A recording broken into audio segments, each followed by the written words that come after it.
নমস্কার বন্ধুরা, welcome to দুষ্টু মিষ্টি ব্লগ। দেখো, হোলি খেলার দিন মনা তার ভাই, দুই দাদা ভাই মিলে, বোন মিলে কি সুন্দর হোলি খেলছে।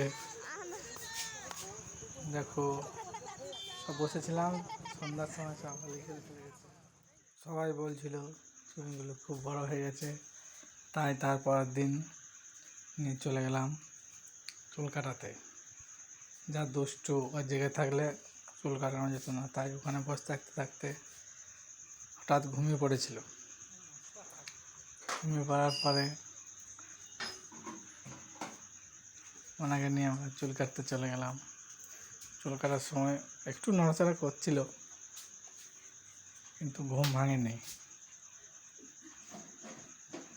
তাই যিনি চুল কাটছিলেন তার কোনো অসুবিধাও হয়নি। চুল কাটার সময় বেশ ভালোই ঘুমিয়ে ঘুমিয়ে চুল কাটছিল।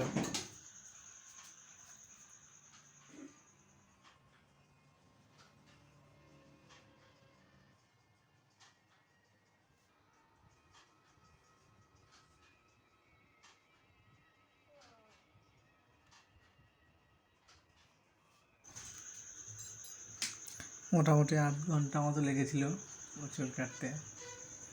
তার মধ্যে ওঠেনি, এমনি নড়াচড়া করছিল কিন্তু ওঠেনি, যার জন্য খুব সুষ্ঠুভাবেই ওর চুলটা কাটা হয়েছে। এখন